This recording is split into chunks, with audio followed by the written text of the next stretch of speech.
Thank you for joining us on the Free Time Mastermind podcast. I'm your host, Robert Gaines, and today's guest is Deborah who is an expat coach. And we're going to talk about the recent increase in interest in people becoming expats. In other words, folks relocating from their home country to another country. Sometimes that is for economic reasons. Sometimes that is just so that they can be in a better climate. We discuss the logistics behind that and how she helps her clients make that transition. And without further ado, here's Deborah.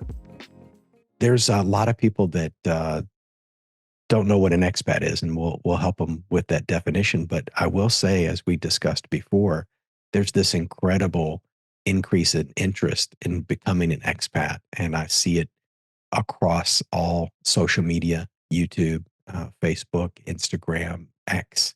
Everybody is talking about it, asking about it. So can you start us off with what is an expat? Well, that's a great question because there's a lot of controversy about that. So the term expat started from 1950s with multinational companies, the military, missionaries going to certain countries.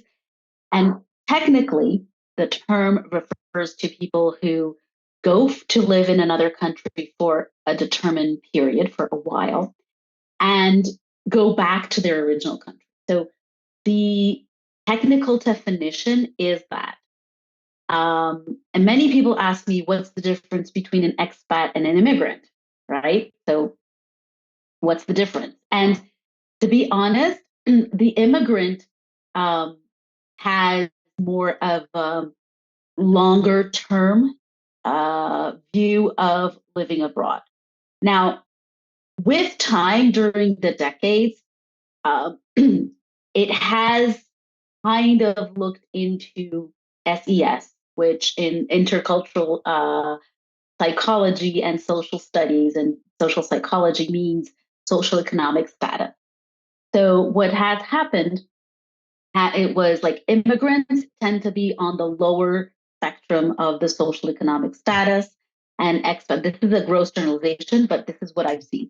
And expats, regardless of moving back or not, have been more associated to a higher level of social economic status. Now, this is loaded because anything that we talk about, like, separation, it's a loaded issue. But what I think is, like, if you go on social media and you look for, groups for immigrants, you're not going to find that many. Whereas if you look for groups for expats, you're going to find a lot more. So it's kind of like the term technically was born in a certain way.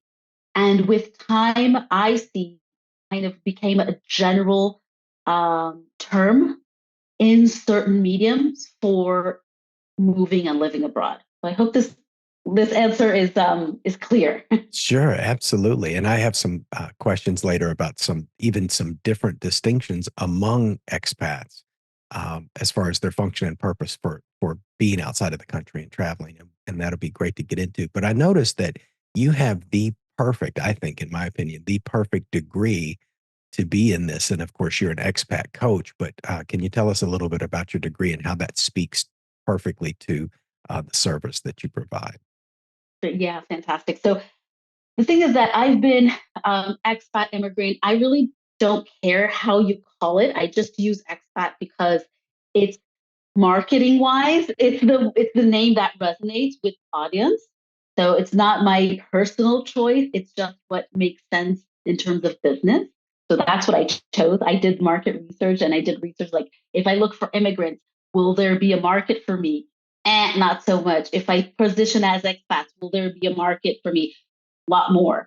So it has to do with that. But to answer your question, I have been living abroad, okay, for lack of for lack of a better term, to be clear, since year one. So I was born, and when I turned one, I immediately was put on an airplane and moved from Brazil to the States. And this has been my normal, like, living in different countries, having different references. So when I had one of my biggest failures in terms of adjustment and living abroad, because I thought, well, I've been doing this all my life. Duh, it's going to work, right? Hello. And it did it. I realized when I moved again after that quote unquote failure, um, I decided to understand, okay, why did that not work out? What happened there that was different from other situations? Um, and that's when I realized that I needed to get a proper education.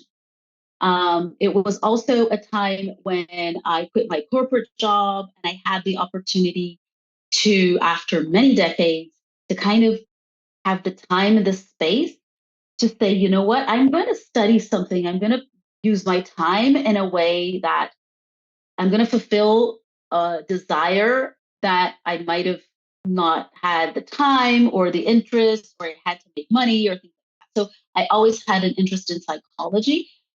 Little did I didn't know when I was 18 years old that there was such a thing as social psychology. I thought psychology was just, people sitting one in front of one another or laying down, looking at the ceiling, talking about their problems and all that. And that's one type of psychology. That's clinical psychology. So there are, I didn't know that social psychology existed. Social psychology is where psychology, anthropology, and sociology overlap.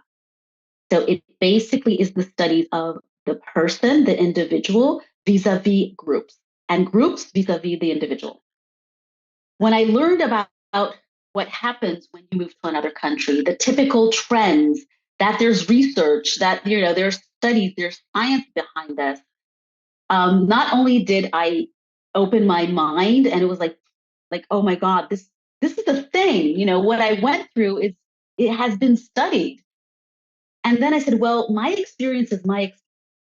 And I don't know if my experience is enough to help other people, because I saw there was, had I known there was such a thing of like an expat coach when I was struggling, maybe I wouldn't have failed so much. Maybe I would have I didn't know this existed.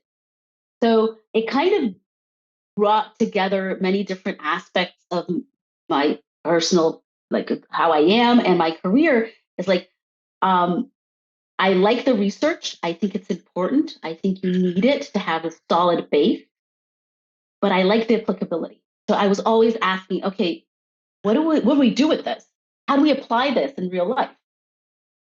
What do I do with this? Okay, this is great. I love reading about this. Okay, but then what? What is the next step?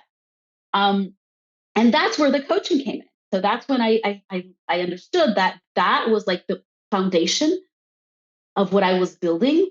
Then came the coaching certification and LLP and other, the training certification, to be able to bridge this gap between the research and the applicability. And that's when, I started to create the methodologies that I deliver today in my courses and my programs and helping people, because there are other expat coaches. Most of them say, yes, you can move abroad. It's all great. And I have like, you know what? Maybe this is not for you, or maybe this is not for you right now. How do you make this decision? Because I have this, probably because I have this more science-based background. It's not just what I've lived, because what I've lived is relevant for me and no one else, really. To be honest. So, and with my business background and with my MBA, and that came to be like, okay, how do I make this strategically feasible for people to step one, step two? So I like to say that what I created is something like where intercultural psychology and project management meet, and they had a baby. That would be what I deliver. One thing that I wanted to move into is something unique about what you offer is that it's a membership model. And I was very fascinated by that. Also, too, to back up something that you said earlier, I was looking through your pages before, and I saw that you do have a much more realistic approach towards somebody moving. You cover some topics that are on the negative side just to help set the expectations. And I thought that was great because there are a lot of people in that space, not a lot, but there are some people in that space, competitors, where they just focus on the positives. And I think when you're relocating to a foreign country, you really need to do your due diligence. I mean, this isn't, even in the United States, for instance, somebody moving from one subdivision to another, moving their kids just 2 zip codes over, that can be life altering. But we're talking about a different language, different, the complexities are people just really underestimate the complexity, and it's really easy to sell, beach chairs and the beach and whatever, the mountains, whatever's attracting someone. But there's a time to be organized and get it done. So can you explain why you decided to have a membership model and how that benefits the clients that you're working with? Sure. So I started like most coaches start, one-to-one. I started locally. I'm based in Portugal. So I started with people who had moved to Portugal and were struggling. And that was great. I think it's important to have, as a coach, to have this one-on-one experience. But I've always had a business mindset. I mean, I worked in marketing for decades. I worked in multinationals. So I have an MBA, so it's in my blood. You kind of like think about the marketing stuff, which is actually, I think, a very good thing for a coach because many coaches don't have that business sense. So I was always thinking, okay, this is great, but I cannot keep exchanging time for money because time is limited for everyone. Like we all have our 24 hours.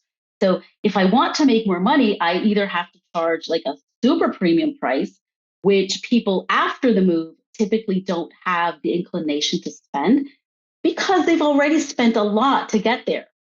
So it's not like, and then when after the move, many times what people need are outside of my area of expertise. Sometimes they're so deep into certain issues because moving abroad can trigger and bring back mental health issues. And that's out of my realm. I'm not a psychotherapist. I'm not a psychiatrist. So they need another type of help, which is outside of my realm. So after like a 1 year working one-on-one, I realized that, okay, I need to scale and I need to position myself as, and this is a struggle still, as not like a mental health professional because I'm not that, but it's easy to confuse that. It's easy to make this mistake. So I started group coaching. And then I started here in Portugal with a group. And funnily enough, the first group group that I coached, the second after the first group meeting, which was in person, we had lockdown for COVID. So I had to pivot in 1 week, a 6-week group coaching program to online. And that was kind of like I threw myself in the pool and said, now I have to learn to swim.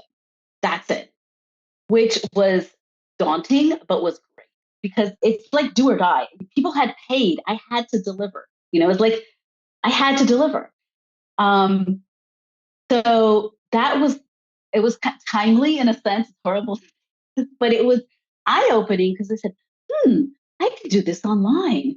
So I can reach more people. So the scalability just, factor of 10 there. And then I started to see people struggling after the move with the same issues, pretty much the same issues I had, to be honest.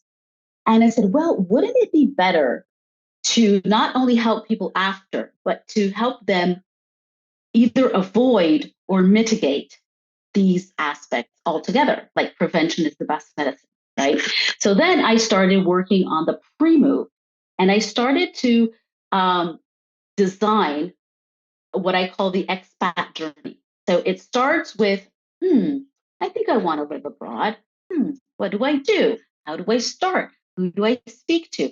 How do I decide? And then there's the research process. And then there's at some point, you say, yes, I'm all in. My trips are in. I'm going to do it. I'm taking the. Then you go and see, you start to apply for a visa if that's the case. You start housing, you start to see schools for your kids. Then you move. Boom. You're on the plane, pack your bags, you move. Then there's the post move, which is adjusting, settling in, understanding cultural differences, learning a new language, and all that. And with my marketing, that's like, okay, I have a customer journey here.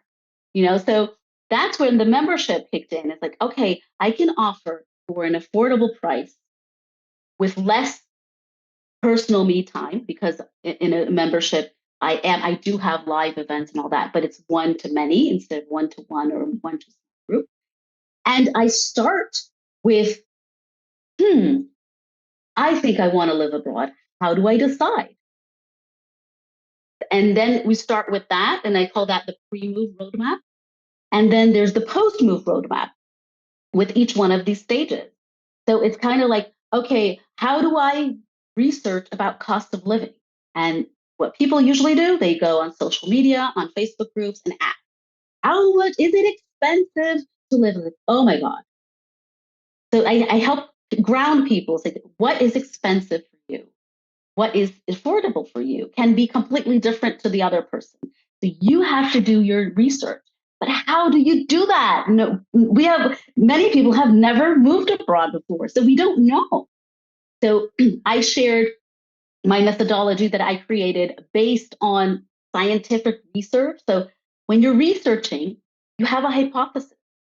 I think people, and why people need a coach like you, is they don't realize the magnitude of an overseas move and how much happier they could be. Now you're in Portugal, and I hear that a lot of people, well, you might not be there right now, we're all moving around, but you being based in Portugal, that's also a hot country. I see a lot of people wanting to move to. There's a lot of discussion about it. Can you just briefly tell us some of the, just for an example, for people out there that weren't even aware of the big expat movement going on? What are some of the advantages of Portugal? Yeah. So I want to kind of define big, okay? Because we see a lot of hype online, but for example, US citizens moving to Portugal is not even in the top 10 of nationalities coming to Portugal. Wow. Okay. Tell us Okay. more. So this is important. I think it's kind of like my science background. I look at the data. So of course, when you're in a Facebook group called blah blah blah in Portugal, like foreigners in Portugal, whatever, you're gonna see everything Portugal, right? So it's kind of like shooting in a small little fishbowl. So if you look at the data, the top 10, and I'm not going to get the order right because I don't remember exactly, but for sure the top 10 of the nationalities that immigrate to Portugal are Brazilians, Cape Verdeans, Angolans, Chinese, Ukrainians. Even before the war in Ukraine, it was one of the top 10. Then we have UK that went up. It was always present, but went up after Brexit. I'm forgetting some, but the US is not among the top 10. Not even in the Well, at top least 10. in their last report. Blows So me away. whoever's listening, we're in May 2024. The last report doesn't have the US in it. So it's important to really understand what we're talking about when we talk about big and small. So that said, there is kind of like a movement of, especially for retirees coming to, and before I move the subject, there are many people that come from other European countries to Portugal, but that doesn't reflect on the official data because since they are European Union, they don't require to get a visa or all that. So it's harder to get that data. And many people come to Portugal or have been coming to Portugal. There was a tax incentive called NHR, which actually recently stopped. So people would get like tax cuts when moving to Portugal, and also um, there are some incentives for retirees.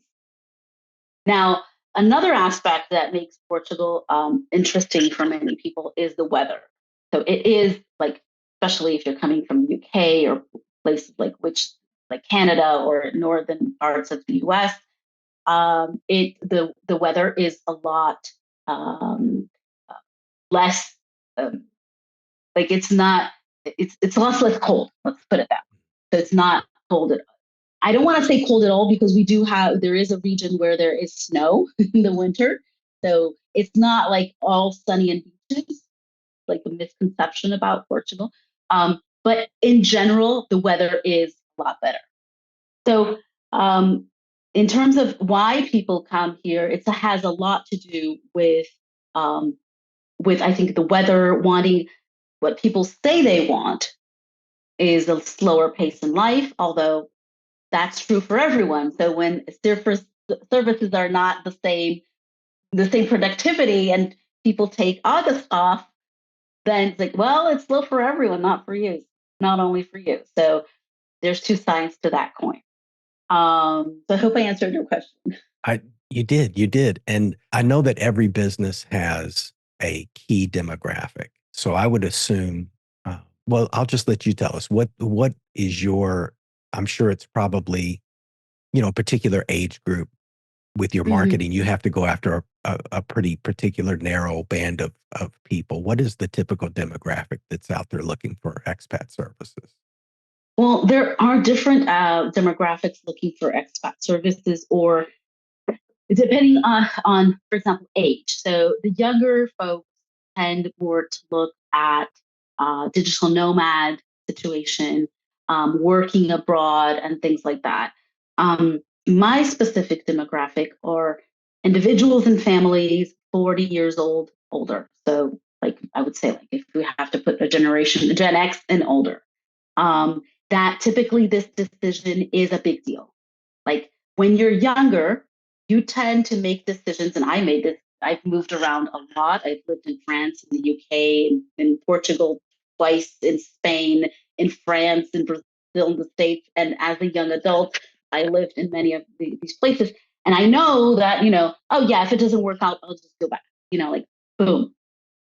And that's not my demographic. My demographic, mine specifically, is for people who are really want to make this work in the longer term.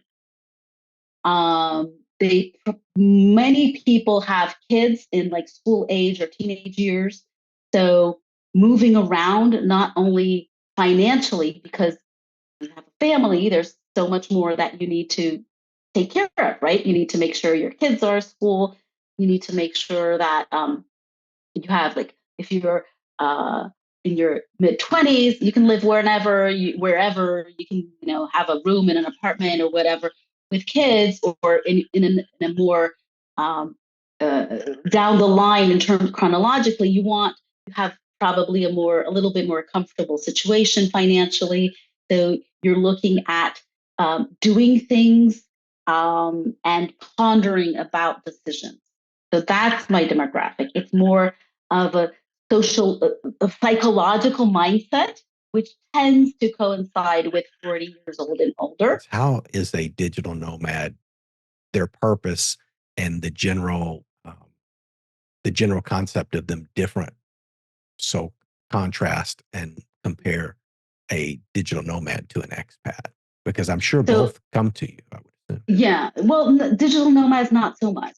The thing is that the digital nomad is typically looking into staying a shorter amount of time in many different places. So their primary objective is not to settle in or to settle down.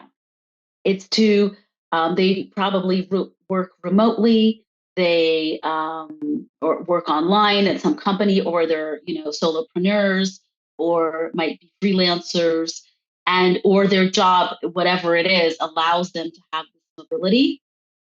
So typically what they want is they want to spend like 6 months or 1 year in one place, then 3 months or 6 months in another place, and get to know as many different places as possible.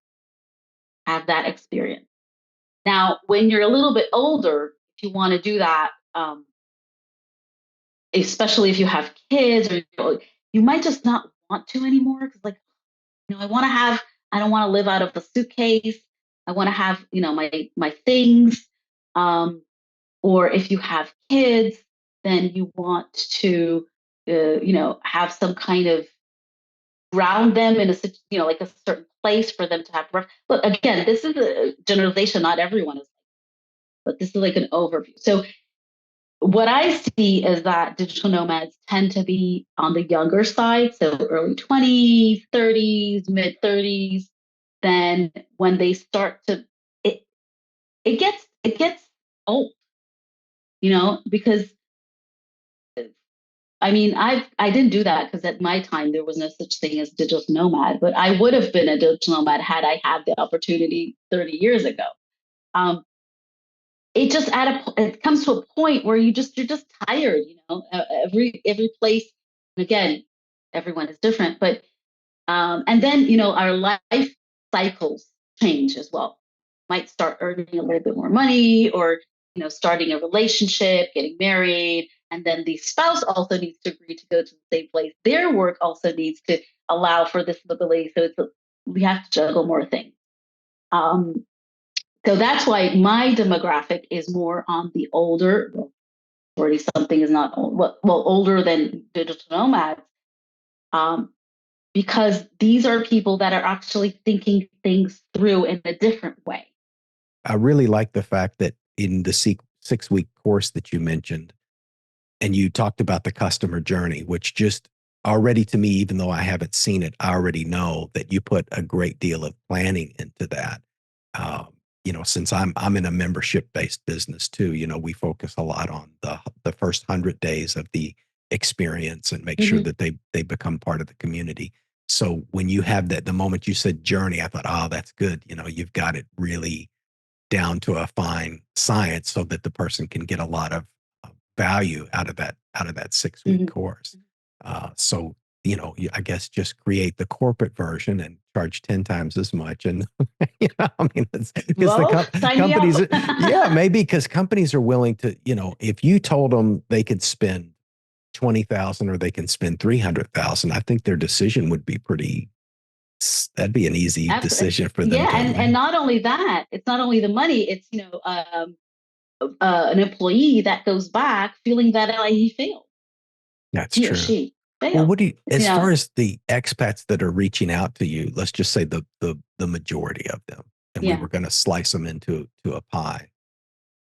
What percentage would be, and I know this is not perfect, but maybe a best guess between the ones that are just pure retirees, they're on their pension, they're drawing off of some type of fine, they don't have to lift a finger, versus ones that are still trying to run some kind of, so they wouldn't be digital nomads. I mean, they'd be truly expats, but are still trying to run some kind of operation in their home country. What do you think that break would be between those two groups?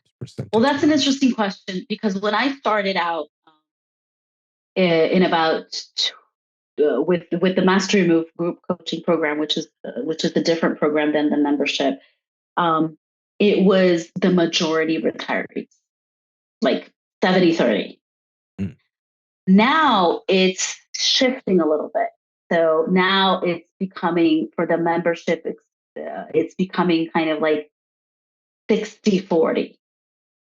Wow. I don't know if that's because of the messaging that's different. I don't know if it's because the membership being a lower price point attracts a different kind of group.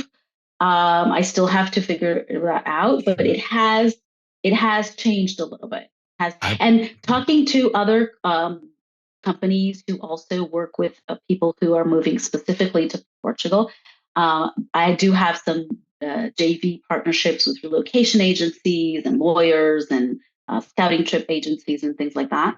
And for the audience, JV is a joint venture partnership. Sorry. No, that's fine. No, we're some of them know, and some of them would like to know. And I love those JVs. I read Jeff Walker's book Launch, which talks about the strength of these joint venture partnerships, and how even someone that doesn't have which you do, but someone that doesn't have a large audience can get going pretty quickly if they get plugged into a company that does. So somebody in that mix has to have reach. So if you have a great idea, but you don't have reach, well, you can do a joint venture partnership. And as long as it's financially makes sense for both parties, then it could be really great. So it sounds like you've cultivated multiple relationships like that. I have. This is the one of the advantages of having a business background and having worked in companies before being an entrepreneur. I kind of like I've been doing. I used to work with B2B partnerships before, so this is kind of like it was like a duh. Oh, of course, I have to do this. And what happens is that, and actually inside the membership, I have one area which is called the Directory of Service Providers, which is a listing of these JV companies, and they offer benefits for the members. So we have career coaches, we have relocation agencies, lawyers, shipping companies, foreign exchange brokers, and all of that because it is the membership. I do know that I don't deliver everything. I don't want to deliver everything. Then I would be a lousy delivery. So what I deliver very well, and what I don't deliver, I partner with people who do. Fantastic. And the members get discounts and benefits and things like that. So we have people like, a doula who has, who supports young parents and pregnant parents in their international journey, how to research about, deliver, like how to deliver your baby, where to deliver your baby, how does the system work and all that. So with these partnerships, of course, like, Jeff Walker, for me, it was like, I didn't even, after the fact, I read him, I was like, yeah, of course you do that. I, no one does everything. You partner up with people who do to reach more people and to get a client that is well provided for. Sure. So, one person can get quality service without having to research for every single supplier.